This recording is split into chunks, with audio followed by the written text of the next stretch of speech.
Hey guys, welcome to NFA Talk. I'm here, Jordan Vandenhoff. I'm with Sheldon Clare and Charles Zach, and tonight we got some stuff to talk to you about. Yeah, sure Hey do. Sheldon, how's it going? Really well, Jordan. Yeah, it's been a bit of a complex day for us here. Of course, we've had some pretty good stuff go on. Charlie just took everybody to task at Toronto City Council and laid out our concerns with their plan to ban people's firearms in Toronto and some of the emotional arguments they were making there. Represented us very well. Thank you, Charles. That was great. But we did get some bad news today. The Supreme Court of Canada decided not to hear our appeal of the Quebec Firearms Registry. As you will recall, we took the Quebec government to court. We ended up not being successful at their higher court, and then we challenged that at the Supreme Court of Canada. We had some pretty good arguments. We had a pretty strong lawyer, but they decided they didn't want to hear the case. And I think the issue was that it was in conflict with some other cases they decided before, and they probably didn't want to create some uncertainty or a problem that would be difficult and cause difficulties for the current government, is what I think it would do. So we didn't get to have our day in court, unfortunately, and that means we're just going to have to go back and continue with our political advocacy and making sure people are well informed as to what's going on and what they need to do to make things change. And I mean, the registry's failed in Quebec anyway. We've all heard that. The people of Quebec have not been complying with the law. And I mean, the NFA is not a scofflaw organization. We don't support people breaking the law. I think people are capable of making their own choices when they recognize that there's bad law and what they need to do with it. So, there's certainly a problem there to deal with. Looks like we lost Charles there. I think Charles is probably trying to log back in. Okay, so what I was going to do is I was going to show everybody. We had Charles talking at the Board of Health meeting in Toronto, and he presented really well. Let's have a look at that. So if you can see it, it's off in the corner here. It's this Charles giving a speech. It was good. It was well heard. He only went on for about 5 minutes, and he had a question from Mr. Layton, and he stood up really well, I believe. Oh, I think Charles did a great job. The problem is he's up against an audience that has closed minds and closed ears. They're not interested in our message, but we have to be there to say our message because they can't think that they're the only opinion out there. It's one of the reasons we go to the United Nations, Jordan, is if we go there, we leave it open to our government of the day to put out a message that we may not be in agreement with. And unless we're there to challenge it, that agreement doesn't get challenged. I mean, we are one of the few voices at the United Nations that is able to make those comments and to be taken seriously. We're world regarded as an outspoken firearms organization that looks out for the rights of really millions of people around the world who don't have a voice there. So, I think this going to the Toronto City Council and speaking as eloquently as Charles did is an example of the kind of advocacy that the National Firearms Association is quite professional in doing. Right. Hello, guys. Can you hear me now? We can hear you, but you got your camera setting set on landscape. Oh, okay. Put it on portrait. Yep. There you go. That's better. Okay. So Yep. Better? Can you hear me now? Yeah. So Charles, your face isn't visible and it's locked. There, that's better. The sound is. Okay. So anyway, Charles, what we were talking about is we were praising you for your efforts with Toronto City Council. We were talking about our disappointment with the Supreme Court of Canada this morning. I think one of the things that was really shocking for me is that as a party to this particular case, we didn't hear about it from the Supreme Court. We heard about it from the media, just like everybody else. I mean, what's that about? There should be some courtesy of advising the parties in advance as to the outcome of the case, not telling journalists so you can get ambushed in the morning with phone calls at dark 100, expecting you to comment on something that you haven't even heard about or looked at yet. It's really quite upsetting.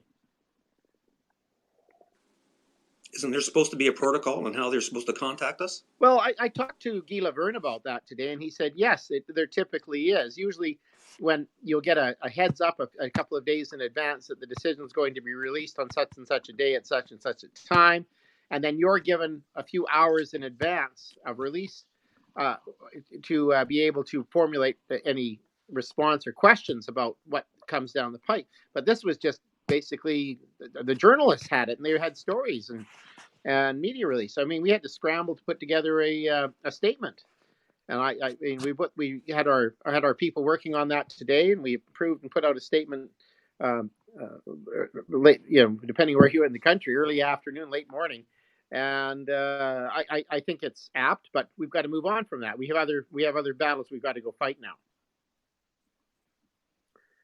So you're looking forward to going to Ottawa, Charles? Of course, chomping at the bit. Just Good. waiting for some return calls so that I can make up some meetings. Good. But I wanted to touch on a couple things before we continue with that. I just wanted to do a little bit more post-election talk. Sure. Last week I did a little meeting with the Conservative Leadership Foundation, and there was a lot of people from the province and out of province that came to speak about their experience in the election. There was campaign managers, there was candidates who weren't elected, and they talked about their experience. And yes. So as you know, we now have a Liberal government that's in a minority situation, and the country has never been so divided. Well, it's been divided like this before in Pierre Elliott Trudeau's days, and we know where that went. So December 5th, they're going to reconvene Parliament, and they're going to do the throne speech. Good. Can you hear me now? Yes. Yes, we can. Can you hear us? I think we just lost it. No, we can hear you. I can yes. hear you. So anyway, the it's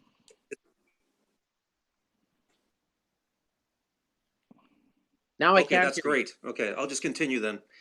Okay. So as we know, the Liberals have promised to ban military-style assault rifles and give leeway to cities to ban handguns. We all know that, right? But given their situation and being it so early, the talk was that they don't expect any kind of talk like that in the throne speech. Or probably focusing on C-71, given that it's already received royal assent, and they'll probably just talk about the final implementation of that.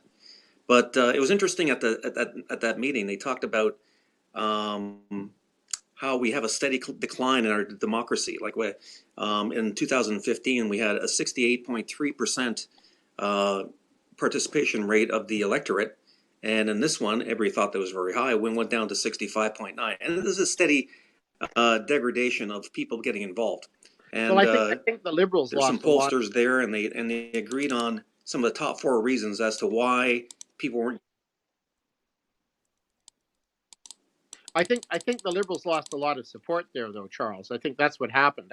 I think that demographic that was all in the rage for this supposed bright spark, I think they stayed home, and I think that contributed to his dismal performance in this election.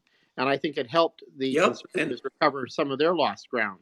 Of course, the damage done to Scheer by Maxime Bernier's little sally, was much more than measured in seats. It caused him a lot of personal damage, and I think that's a tough one to come back from. But I think he did remarkably well, all things considered. Definitely. True.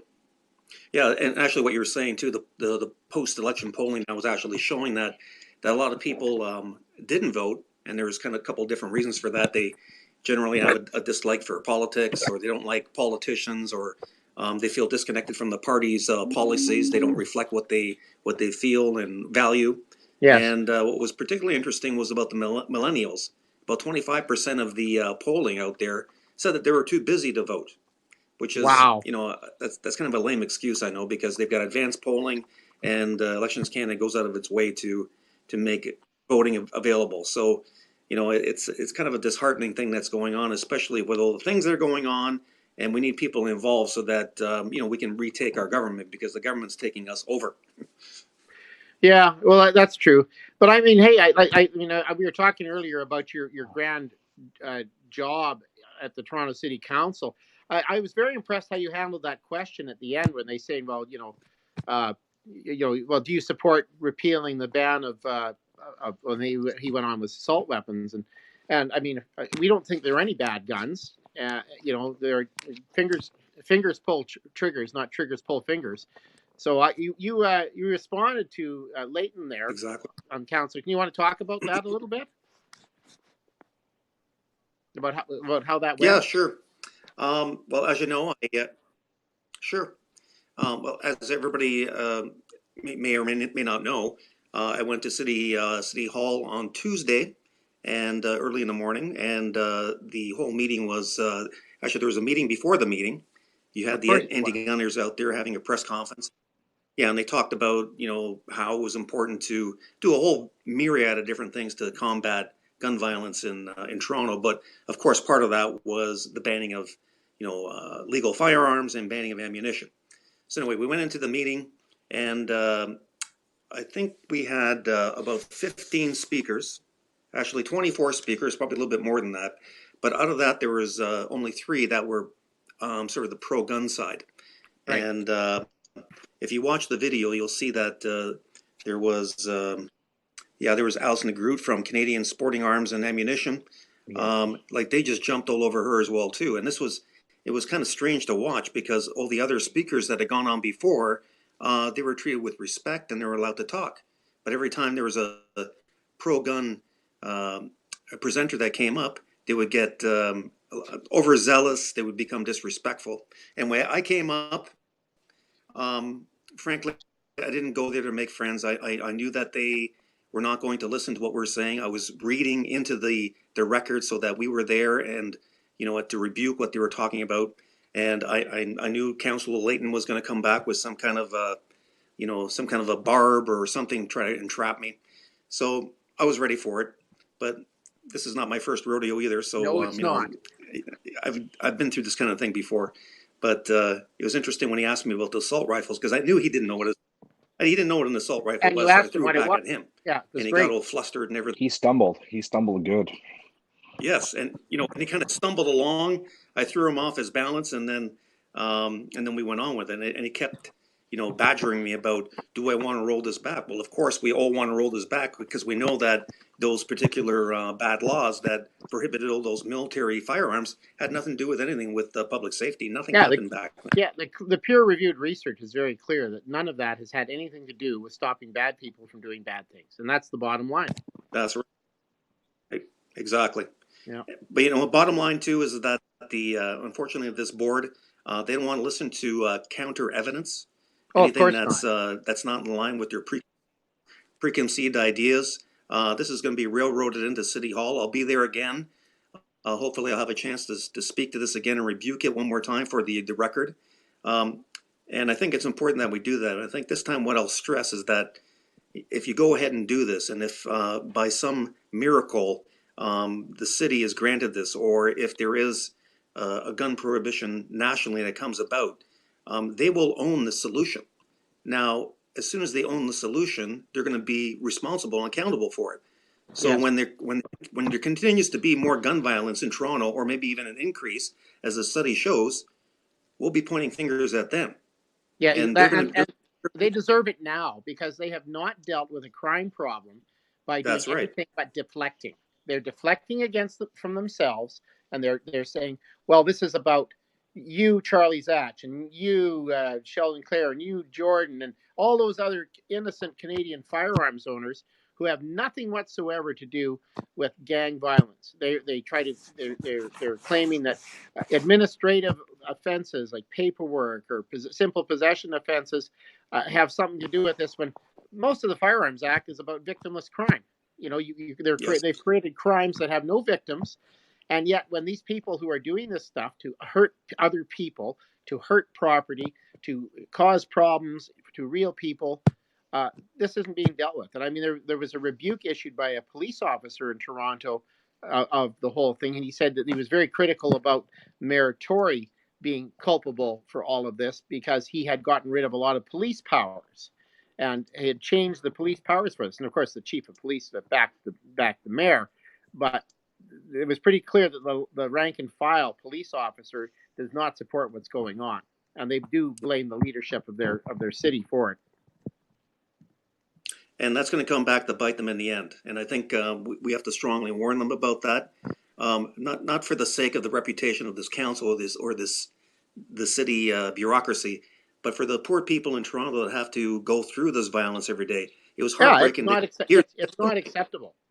No, the testimony that I heard there was heartbreaking. You know, I was hearing mothers who had their sons shot, and you know, who were involved in drugs and that whole underworld life. You know how bad it can become. You know, we as law-abiding firearms owners, you know, we feel for those people as well. We're not there to exacerbate the problem. We want a solution as well too, but something that works.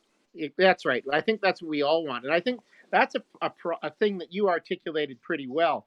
Is that this is a problem that we stand ready to try to help with. It's a problem we are concerned about. It's a problem we're victims of as well, because we're being faced with confiscation. We're being victimized by criminal activity, and it's not okay that we're being scapegoated for the actions of others. It's not okay, and I think that what needs to happen in Toronto is that there needs to be a slate that forms to try to take out that city council and that mayor, and that has to happen from the ground up pretty quick.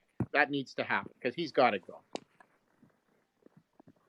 He's not working out. He's not really looking after the interests of his. No, he's not. That's really clear. Yeah, especially the mayor. You know, vote pandering. You know, he's got it down to an art now.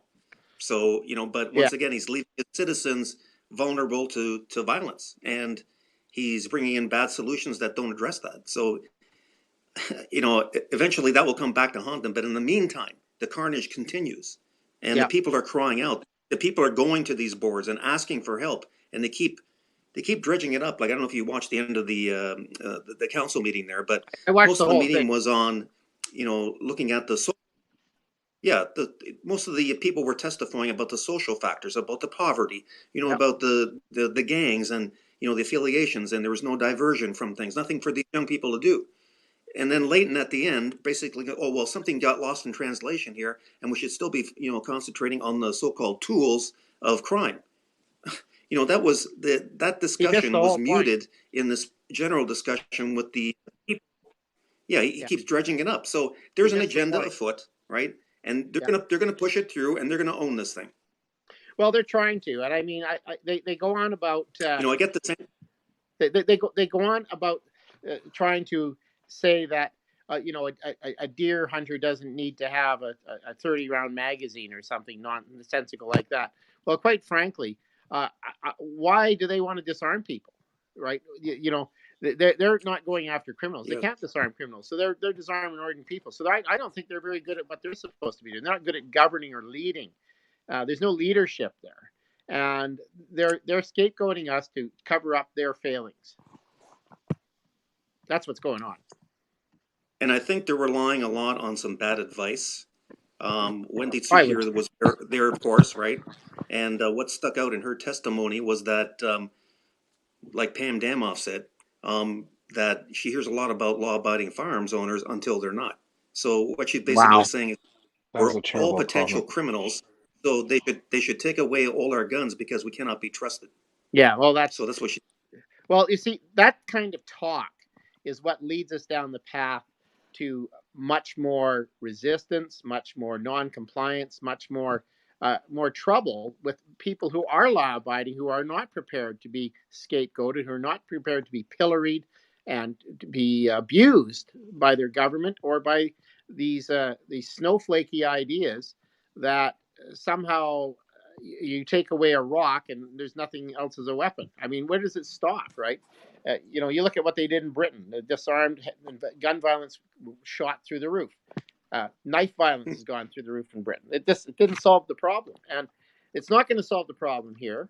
the research is clear about that, and I think that we, as National Firearms Association, have an important role in standing up against this, both domestically and in the international realm. We have to stop these bad ideas from percolating from the United Nations to the United Nations and into our country, and being brought to these international bodies by our own politicians. It's a serious problem, and we've got to be there to stand against it. It is. And we're doing a fine job. And I want to thank everybody in the NFA who's out there doing their bit on the floor, out there and agitating and getting involved. I just want to say, too, that the election might be over, but we are back into another cycle. So Yeah, this is probably going to have another election later. I know the Conservatives are already ramping up again for a campaign. So we're, getting the money together. We're getting our volunteers together. So the NFA should do the same. We should be getting ourselves in training. Speaking of volunteers, we are looking for field officers. So if you are interested in getting involved with the NFA, please contact us. Sure. We can definitely use your help. I'd like to give a quick shout out to all of those NFA volunteers and shooting club members who worked so hard in the election to defeat Liberal candidates, and especially those in Regina who made sure that Ralph Goodale was shown the door. I mean, I had a very good visit out in Regina with numbers of firearms owners and shooting club members out there, and I know that they worked very hard to make sure that I'm trying to think of a polite word, and I can't come up with one, but that Mr. Goodale lost his seat and that Mr. Scheer won his. I think that they deserve a lot of credit for that, and I'm glad we were able to help in the carpet bombing of Ralph Goodale and Robert Nault and several other targeted Liberal MPs who didn't get to go back to Ottawa or who were defeated and never got the chance to be there. I thank you for what you did. I think that was a big help. We put a bunch of money up. We did a lot of advertising. We were stymied in some of our advertising, but we went around it. We just, we maneuvered very deftly around it, and we carried through, and I think we carried through and helped win the day. So a shout out to all of you guys. Now, I've got a question here about what a field officer does. Charles, do you want to take that one? Sure. Well, I started off as a field officer 15 years ago. I'm not sure. It's all a blur now. But basically, you're the NFA's eyes and ears on the ground in your local area. What I did as a field officer was I tried to go as many gun shows as I could in my local area. I supported my local gun dealerships, retailers. I went there and I supplied them with literature that they could see, or try to just bring them up to date in terms of what the NFA was doing or legislation that was coming down the pipe. I would try to disseminate information to the board when I got something that may be of interest to them.